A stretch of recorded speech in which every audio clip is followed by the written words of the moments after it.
Dan insya Allah di sini kita akan mulai dengan seorang sahabat yang terkenal dengan keberaniannya, dan beliau ini menjadi panglima perang ketika umurnya 19 tahun. Beliau ini bisa dapat title yang luar biasa, Syekhul Islam, padahal beliau mulai belajar alif bata umurnya 45 tahun. Bismillahirrahmanirrahim. Assalamualaikum warahmatullahi wabarakatuh. Alhamdulillahirabbil alamin. Allahumma sholli ala sayidina Muhammad wa ala ali sayidina Muhammad. Apa kabar ashab ajib? Mudah-mudahan teman-teman di rumah, kita doain Habib. Amin. Kita doain teman-teman di rumah yang nonton ini semuanya dilunasin hutang-hutangnya. Amin. Ya rabbal alamin. Amin. Oke. Kembali lagi bersama saya Fajar Dan Ahmad Mujtaba. Kita masih dalam program acara Obrolan Muslim.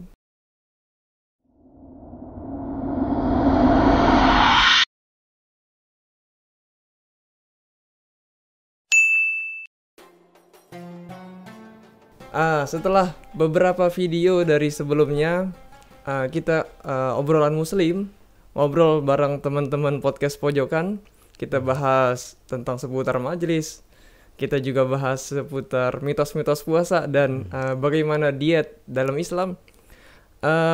Sekarang kita baru mau mulai episode yang akan memenuhi hari-hari teman-teman di bulan Ramadan. Insya Allah kita bakal membahas, kita bakal berdiskusi dan bercerita seputar tokoh-tokoh atau kisah-kisah inspiratif yang bisa mendatangkan semangat buat teman-teman semuanya. Oke, gitu ya Habib ya? Ya, na'am, insyaallah. Insyaallah. Marhaba. Untuk tokoh atau obrolan atau kisah yang pertama, kira-kira kita mau kasih siapa ini Habib? Ya, insyaallah biidznillah kita bakal mulai dengan kalangan sahabat dulu ya. Kalangan sahabat. Yang mungkin sahabat-sahabat yang nama-namanya nggak dikenal, namanya nggak terlalu tenar seperti sahabat-sahabat yang lain. Dan insya Allah di sini kita akan mulai dengan seorang sahabat yang terkenal dengan keberaniannya, dan beliau ini menjadi panglima perang ketika umurnya 19 tahun. 19 tahun. Jadi panglima perang. Oh, Masya Allah nih. Oke. Yang anak buahnya siapa? Anak buahnya sahabat-sahabat besar semua. Sayyidina Umar jadi anak buahnya, Abu Ubaidah bin Jarrah anak buahnya semua itu. Nah, siapa sahabat itu? Beliau bernama Sayyidina Usamah bin Zaid bin Haritha. Usamah bin Zaid bin Haritha. 19 tahun. Iya, mimpin pasukan yang di dalamnya ada Sayyidina Umar. Ada Sayyidina Umar. Pasukannya di sini. Ajib nih. Ajib. Mantap. Ajib. Oke. Nah, di sini kita bisa ambil pelajaran ya, insyaallah ntar bagaimana kita itu sangat menghargai pemuda. Kalau seandainya mereka mempunyai kemampuan, ya bismillah, jangan sia-siakanlah kemampuannya pemuda itu. Luar biasa. Siapa ini Sayyidina Usamah bin Zaid? Sayyidina Usamah bin Zaid, abahnya ma'ruf, Zaid bin Haritha, ya enggak? Yang mana abahnya itu pernah menjadi hamba sahaya Nabi SAW. Kemudian dibebaskan oleh Nabi SAW. Ibunya Ummu Aiman Barakah al-Habasyiyah, dari Habasyah. Yang tadinya ibunya ini ibu asuhnya Nabi SAW. Iya. Kan ceritanya waktu baginda SAW dilahirkan, Ummu Aiman ngasih kabar ke siapa? Abu Lahab. Abu Lahab. Yang ceritanya akhirnya dia dibebaskan. Itu nih Ummu Aiman ini. Makanya Nabi SAW pernah bersabda, Ummu Aiman ummi ba'da ummi. Ini adalah ibuku setelah ibuku tiada. Gitu. Jadi si Ummu Aiman ini dibebasin sama Abu Lahab. Iya. Gara-gara si Abu Lahab senang ketika dengar kabar. Iya, Nabi SAW dilahirkan. Ini Abu Lahab bukannya tokoh jahiliyah? Iya betul, tokoh jahiliyah kan. Tapi dia ikut senang gitu. Nah itu dia. Ada tuh di Sahih Bukhari. Di Sahih Bukhari ceritanya bahwa Allah Ta'ala meringankan azabnya siapa? Abu Lahab di tiap-tiap hari Senin. Kenapa? Karena berkat kesenangannya dengan kelahiran Nabi SAW. Jadi ini dia nih. di dalam kubur gitu, Bib? Oh iya, nah. Di dalam kubur setiap hari Senin diringankan. Gara-gara senang dengan kelahiran Nabi SAW. Gimana orang yang setiap hari senang? Nah itu dia. Tuh, ajib. Ini ceritanya di Sahih Bukhari loh. Di Sahih Bukhari. Oke. Kenapa kok dia bisa senang? Karena ini ponakannya. Karena dia tahu bahwasanya saudaranya Abdullah sudah meninggal. Berarti ini anak akan lahir sebagai yatim. Nah, makanya senang dia bahwasanya Aminah melahirkan seorang anak laki-laki. Akhirnya dibebaskanlah siapa itu? Ummu Aiman. Padahal Kalau budak itu dulu bukannya sesuatu yang berharga banget gitu ya? Oh iyalah.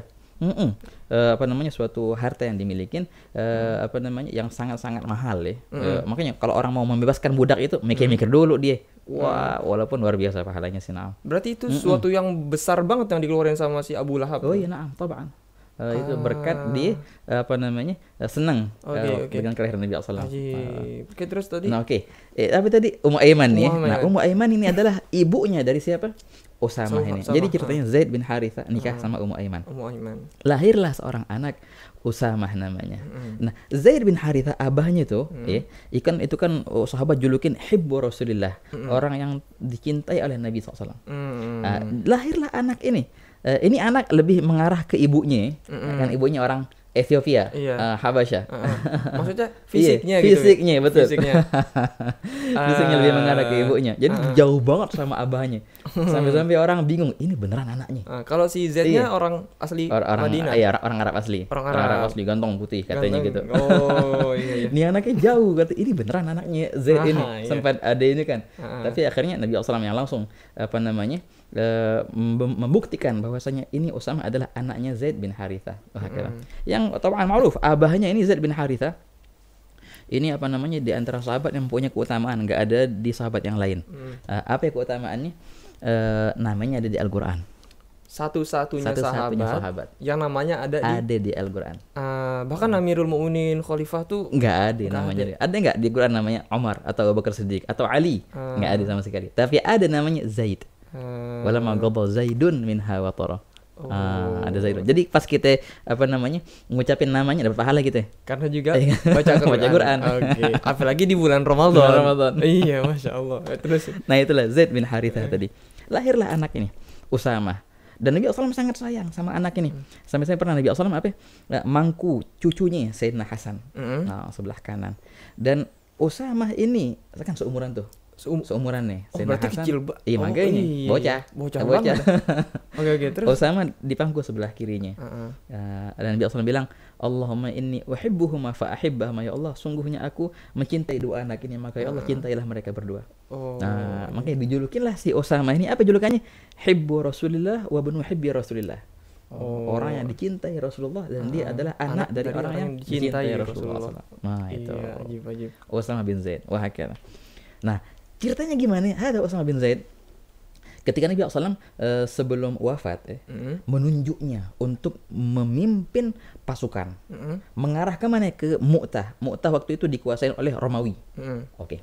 Nah, sempat karena abahnya Zaid bin Haritha kan mati syahid dalam perperangan Mu'tah namanya itu. Sebelum itu di tahun ke-8 Hijriah.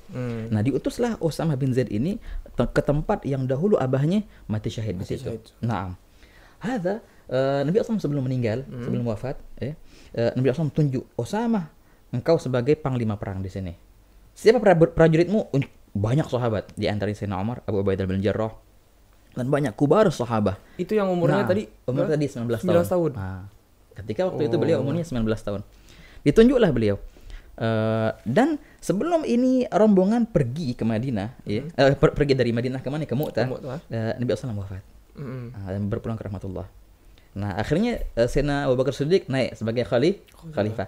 Amal pertama kali, tindakan pertama kali yang diambil oleh Sayyidina Abu Bakar adalah apa? Adalah menjalanin ini, meneruskan perintah ini. Perintah Rasulullah SAW sebagai Usamah menjadi panglima perang. Meneruskan pasukannya Usamah ini. Sampai sebagian sahabat protes. Sayyidina Abu Bakar, ini kita lagi dalam keadaan bahaya sekarang ini. Masa ente mau ini juga? Tetap katanya ini soalnya perintah Rasulullah SAW. Kalau gitu ganti deh, jangan anak bocah itu. Enggak. Tetap. Bahkan dalam cerita Sayyidina Abu Bakar yang nuntun kuda. Sayyidina Usamah bin Zaid. Usamahnya di atas. Sayyidina Abu Bakar di bawah. Kata Sayyidina Usamah, ya Amirul Mukminin jangan begini, ya Khalifah Rasulullah. Enggak bisa. Engkau sebagai panglima perang yang telah ditunjuk oleh Nabi SAW. Diantrin sampai ke sana. Sayyidina Umar ada di rombongan itu. Akhirnya Sayyidina Abu Bakar minta izin. Bila mana engkau mengizinkan aku minta Umar untuk tidak ikut, biar dia bersamaku di Madinah untuk nemenin aku. Tapi terserah, kalau ente mau bawa juga.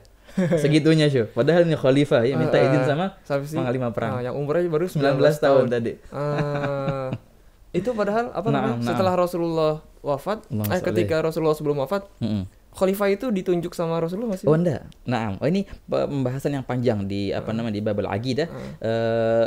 Ada isyarat tapi tidak sharih, tidak apa namanya, tidak sejelas-jelasnya gitu ya. Akhirnya kaum mukminin membaiat Sayyidina Abu Bakar dengan na'am hakala. Berarti artinya di antara banyaknya pilihan-pilihan kayak khalifah mungkin cuma diisyaratkan. Iya. Dan yang lain lagi cuma bahkan nggak ditunjuk gitu secara langsung. Cuma Usamah yang ditunjuk secara langsung oleh Rasulullah SAW sebagai apa? Sebagai pemimpin panglima perang pasukannya itu. Tanpa isyarat itu. Oh iya, ditunjuk langsung Nabi SAW. Nanti sekarang menjadi panglima perang. Dalam rombongan itu ya. Iya. Oke, pergilah beliau kemana? Ke Mu'tah dan perang dan balik Masya Allah dengan selamat. Nah di sini ikhwan, kita bisa ambil pelajaran bahwasanya pemuda itu mempunyai peran penting, ya enggak? Makanya apa namanya? Dan bukan cuma Sayyidina Usamah yang mempunyai pengaruh kayak gitu di masa mudanya. Jangan jauh-jauh. Lihat contohnya siapa? Muhammad Al-Fatih. Muhammad Fatih. Ini ma'ruf ini, terkenal ini. Ini anak-anak muda biasanya kagumnya ke arah sana nih. Yang apa namanya membuka apa namanya? Menaklukkan Konstantinopel. Konstantinia, Istanbul sekarang. Istanbul. Itu beliau taklukkan pada umur 24, ada yang bilang 21. Ini siapa? Muhammad Al-Fatih. Jangan jauh lagi. Orang yang pertama kali kerajaan Islam memasuki Spanyol. Andalus kalau bahasa mereka dulu. Ya. Siapa sih raja pertama kali di sono? Namanya Abdurrahman Ad-Dakhil. Itu umurnya berapa? Umurnya 24. Abdurrahman Ad-Dakhil. Dialah yang menaklukkan Spanyol dan merubah menjadi Espanya. Itu jadi kerajaan kalau nggak salah. Jadi kerajaan. Iya kan? Setelah jatuhnya Umayyah dan timbulnya Abbasiyah, ini nih dia mendirikan kerajaan di mana di Andalusia. Umurnya berapa? 24. Itu mah jangan masalah perang-perang, masalah gitu. Lihat masalah lain. Banyak sekali. Imam Al-Bukhari. Beliau mulai ngarang-ngarang kitab hadisnya umurnya 18 tahun. Syuf. Imam Syafi'i diizinkan menjadi mufti. Menjadi mufti kalau kita kayak MUI di sini. Hakim. Kayak yang ngeluarin hukum-hukum gitu. Ngeluarin fatwa-fatwa. Nah, berapa umurnya? 15 tahun. Sudah menjadi mufti. Ada Imam Syafi'i. Masya Allah, wajib. Dan banyak lagi itu mah orang dulu. Zaman sekarang juga ada. Kita guru kita masih beliau diizinkan menjadi pengganti dari gurunya itu ketika umurnya 18 tahun. Ada namanya Habib Abdullah bin Ali bin Syahab. Mulai mengajar sebelum balik. 18 tahun menggantikan gurunya dalam majelis yang besarnya itu. Mulai mengajar dari sebelum balik. Gitu. Nah itu artinya kemampuan seorang pemuda itu luar biasa. Iya. Bisa merubah alam. Makanya dulu juga presiden kita juga kayak gitu kan, Soekarno. Nah gimana? Berikan aku 10 pemuda, maka aku akan menaklukkan dunia. Allah gitu. Emang berarti bukan main-main ini kekuatannya pemuda. Oke. Artinya di sini gitu. Emang perubahan banyak terjadi di tangan pemuda ya. Anak muda. Tapi tidak mustahil juga kan orang tua melakukan perubahan. Iya pasti, pastilah. Khawatir itu apa ya namanya? Mungkin banyak juga orang tua yang cemas gitu. Ini udah tua nih, udah susah ngafal, udah susah belajar. Mungkin bisa kasih semangat juga. Ini juga kalau kita bahas sebaliknya berarti kan pemuda kan enak tuh, masih fresh, dia masih punya akal, hafalannya enak, semangat, bisa gerak. Kalau kita bilang otaknya masih encer gitu. Nggak paham itu gimana. Emang jus encer. Orang tua gimana? Orang tua juga. Bahkan di sini disebutkan dalam sejarah Islam, Syekhul Islam yang orang dijuluki dengan kata Syekhul Islam. Siapa namanya? Abu Zakaria, Syekh Zakaria Al-Ansari. Berarti artinya guru Islam itu. Beliau sampai dapat julukan Syekhul Islam, gurunya Islam di zamannya. Kenapa? Soalnya semua ilmu merujuk ke dia.